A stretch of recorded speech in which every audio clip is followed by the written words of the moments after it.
Formulé una pregunta, que eran 4 preguntas concretas, ¿no? Más después de ver el programa electoral de los 2 partidos que conforman el Gobierno, que abogaban por la derogación del concordato, y viendo que los acuerdos que se firmaron en el año 78 dejaban claro que España era un Estado aconfesional, pero referente a los asuntos económicos de los acuerdos del 79 con la Santa Sede, la Iglesia Católica declara su propósito de lograr por sí mismo los recursos suficientes para la atención de sus necesidades.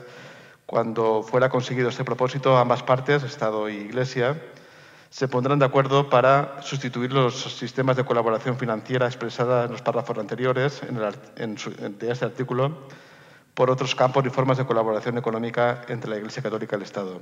Estos acuerdos eran del año 79. Tanto lo que pedía, explicación al Gobierno es si se había auditado de alguna manera el ver si la Iglesia Católica desde el año 79 había logrado este tipo de suficiencia económica.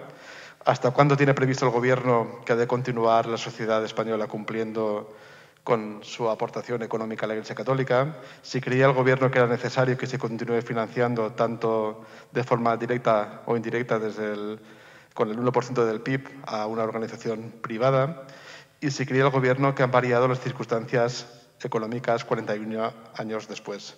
La respuesta que se dio por escrito directamente no abordaba el fondo de la cuestión, por eso espero que hoy sí que se dé respuesta a lo que se preguntó.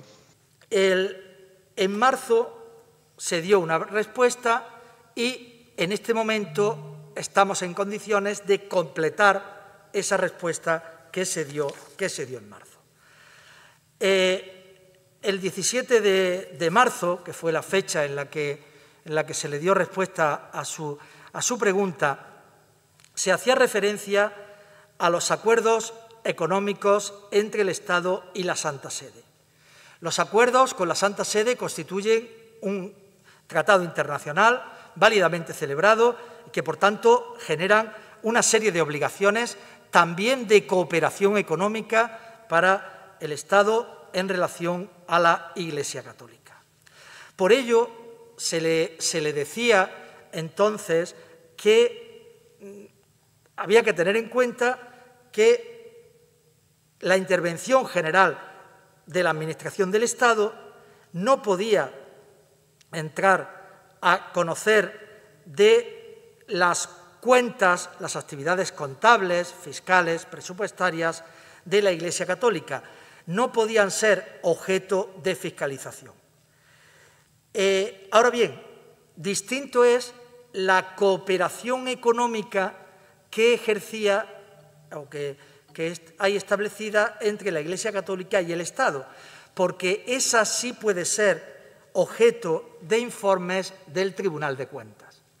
En ese momento se le decía en la respuesta, el Tribunal de Cuentas está preparando un informe en este momento y cuando esté terminado y esté aprobado, pues se adoptarán las medidas que correspondan.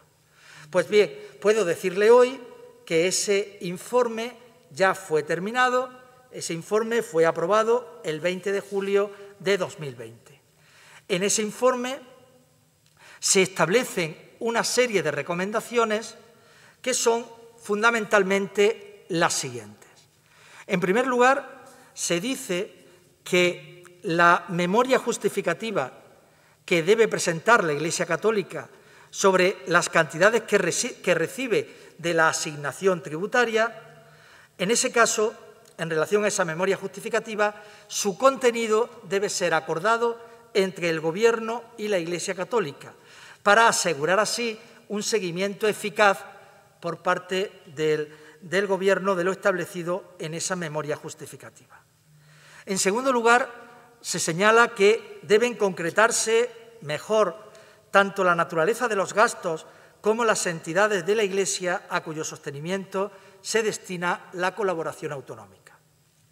En tercer lugar, se dice que el Gobierno deberá disponer de la información suficiente para asegurar que el destino último de los recursos procedentes de la asignación tributaria sea compatible con las normas que rigen la libre competencia y no puedan ser consideradas ayudas de Estado. Y, en cuarto lugar, se indica que el destino de eventuales superávits en la liquidación de la asignación tributaria debería ser objeto de acuerdo entre la Iglesia y el Gobierno.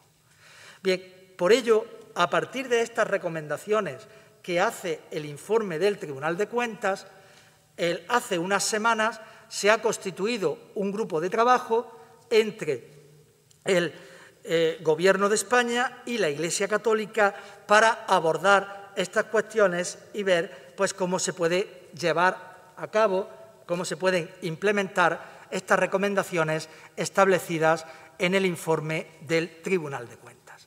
Eso es lo que puedo decir en este momento a su señoría. Gracias.